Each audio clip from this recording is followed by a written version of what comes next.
So we were talking about things like sales contests, fan trips. We thought that would rank the highest. And so the real surprise to us was to see that destination knowledge really played the key role in what draws people to these programs. So what that says is, it's really the content that drives these programs, and we want to make sure that the knowledge we deliver is the most important thing. So they ranked it over 9 out of 10 in terms of importance. The second is credibility with clients, and that's why they're joining these programs. So what that means, again, is how can we better place ourselves so that we are showing that credibility and making sure that we're kind of motivating them in that regard. Now, fan trips, of course, are still important, and about 7.8 per 8 out of 10 was the ranking on fan trips. So still a very important part, as were marketing materials, so making sure that we make available to them some of the collateral that we're producing as destinations, and of course sales contests, but interestingly, the lowest ranked. So again, a little bit of a surprise there from our perspective. We expected some of the kind of what's in it for me stuff to be more than really just the information gathering part of it, and that's again really what is driving these programs. Really important results out of this one. And the next question I'll speak to, and again a little bit of a surprise for us. And here we're looking at what attributes actually retain you. So once you've joined the program, what is it that's going to keep you continually engaged in that program? And you'll see here, and again, what the surprise was to us is that the answers, the respondees, gave virtually the same rankings to those criteria. Destination knowledge still came out on top as the kind of the critical thing that keeps travel agents engaged, over 9 out of 10. So again, what that says is it's not just the information we put in there and that they're really coming out with some strong destination knowledge, but we need to continually kind of revamp and rejuvenate the information that we're releasing, because that is what's going to keep them as part of the program. And the ranking, as you'll see, is identical. So credibility with clients, still hugely important. So we've got to be producing and making sure that we're producing material that shows the clients as well, that they can use to show their clients that they are specialists. Fan trips, marketing materials, and sales incentives. So again, no change in the actual ranking. Question we asked, and I'm sure this will be of interest to many of you, and there is sort of a bit of a thinking that perhaps these things have become saturated. A lot of destinations are jumping on these things. So we wanted to find out, are the agents getting sort of sick of these things? Is this just kind of overwhelming and they're not getting any value out of them?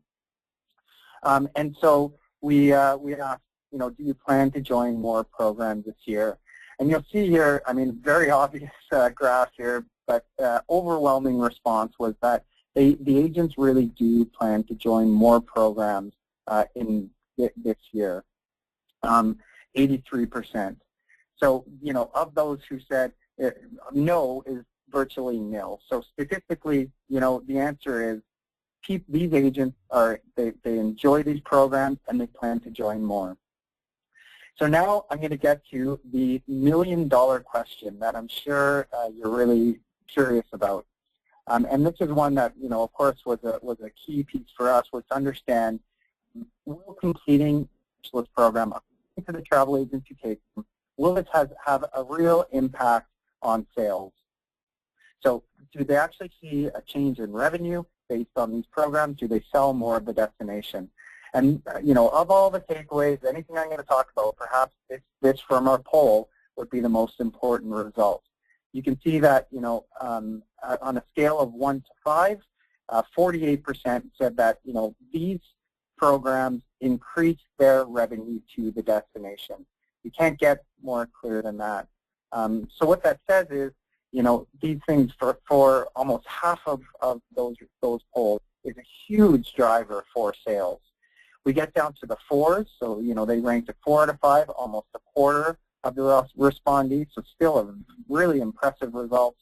3 was about 20, just over 20%, and you can see, those who said, very little has had little impact on my sales is statistically extremely small. So again, just to reiterate, the results are these agents are engaged, they want more of these things, and we know that, for destination and for travel agents, they're seeing measurable results in terms of sales. So really important stuff we've determined here. So moving along here, and again, getting into sort of the second part of our research, I want to introduce you to the top 10, specialist programs out there. And these were selected by the travel agents themselves as the best platforms and content in terms of specialist program out there. So Hawaii was first, Jamaica, Australia, Mexico, New Zealand, Switzerland, Fiji, Israel, Tahiti, and Ecuador are our top 10, according to the travel agents, platforms out there. And of course, I welcome anybody to go out there and check out these programs, and they're all definitely wonderful and deserved of their rank. If I had more time, I would introduce you to all of them because I think they're all great, but we are going to focus on the top 3 today and what makes those top 3, specifically from the agent feedback, what was it about these programs that is so successful in both engaging and retaining the agents. So let's talk about Hawaii, Jamaica, and Australia. We'll start off with Hawaii. Hawaii does a lot well, and it got a lot of very strong feedback from the agents. So I sort of had to choose kind of a couple of things about this particular program that kind of really resonated. And what I noticed consistent in the feedback, and having done the program myself, is that Hawaii does very well is really the breadth of knowledge you get from the platform. So remember that, these specialist programs are really content-driven. That's what's drawing the agents there, is the content they get. And with Hawaii, a lot of travel agents commented on the breadth of knowledge. So to get down a little bit further, you can see here's all the Hawaiian islands there. And if you were a destination, or a lot of destinations, would really just focus on their highlights. So they would say, okay, let's just do the main Hawaii island and Maui, and Oahu. We'll focus on those because that's where our clients are going. Not what Hawaii does. And you'll see here's a break of some of the modules they offer. In fact, each different module is a different destination in Hawaii. And a lot of the agents commented that, they already know everything they need to know about Maui. They've been there, they've done a FAM or a conference. Maybe they don't know as much about, Papalanai, and this is really their opportunity to learn. So not that they had, overwhelming amount of information. It's just the variety of information. When the agent finished the webinar, they said, I really better understand the destination. I'm better able to sort of qualify my clients based on what I've learned. So that's a really sort of important thing to remember as you're developing these programs, is not just to focus on sort of the highlight destinations, but to extend that into some of even your kind of peripheral destinations and really increase the breadth of information available. Let's move on now to the famous Aussie Specialist program, which is probably one of the bigger programs out there. The Aussie Specialist program has been around for quite some time, and it has been a really effective one, quite a long-standing and with a very strong reputation. And this platform, like the Hawaiian one, does quite a bit well.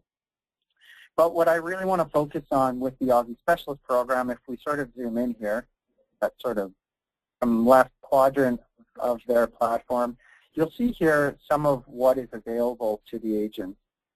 And this here, once you have completed the program. So the program is, several modules, similar to many of the other programs, but you'll see how many resources the Aussie Specialist program makes available to their graduates.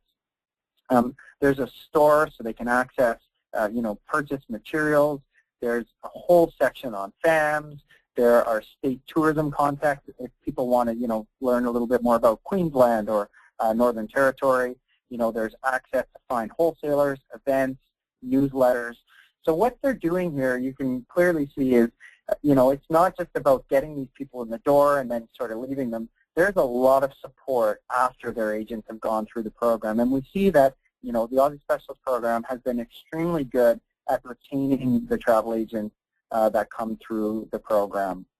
So again, really important lesson here in just making sure you keep those travel agents updated. And as we learned, once they are part of the program, it's really that new content that's going to keep them engaged. And here's a great example of a destination that's done that. The other piece to the Aussie Specialist program, and I'll just circle this here quickly, have really, really strong support. So again, this is all about retaining the Aussie Specialists who go through the program. You can very quickly email them, and they have a policy of getting back within 24 hours.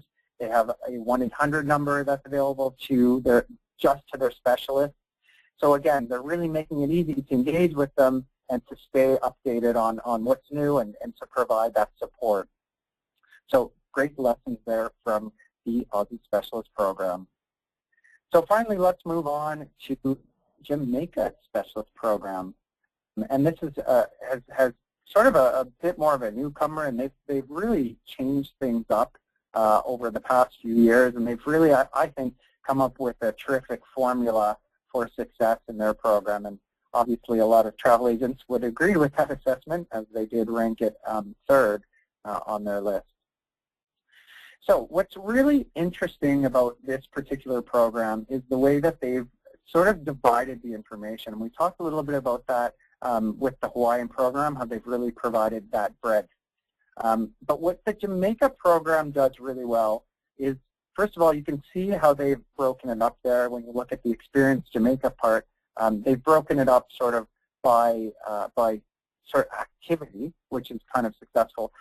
A lot of travel agents commented on not 3,000-word essays that they need to learn. They've really condensed the information to the point it's about 300 to 500 words per module.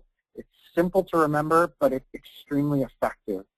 So this, for example, and I did do a word count on this. You can't see the entire article. It's about 600 words, their golf section. And if you think about it, golf to Jamaica is, one of their key experiences, and they devote, a pretty modest 600 words to that activity. And it just goes to show that, again, it's not about having reams and reams of information. That becomes overwhelming. The agents obviously are extremely busy. They don't want to spend, 3 days going through this thing. You just need to communicate the most effective information. And the Jamaica Travel Specialist program does that really well, and a lot of great commentary about that.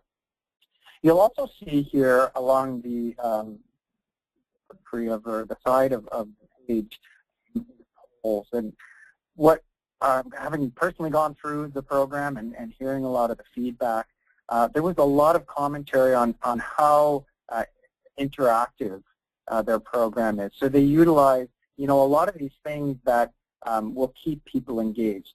Polls, videos, images, all of that stuff is really important. And I have seen some programs that just, list information, and there's not really a lot that's going to keep you sort of motivated and keep you moving through the program.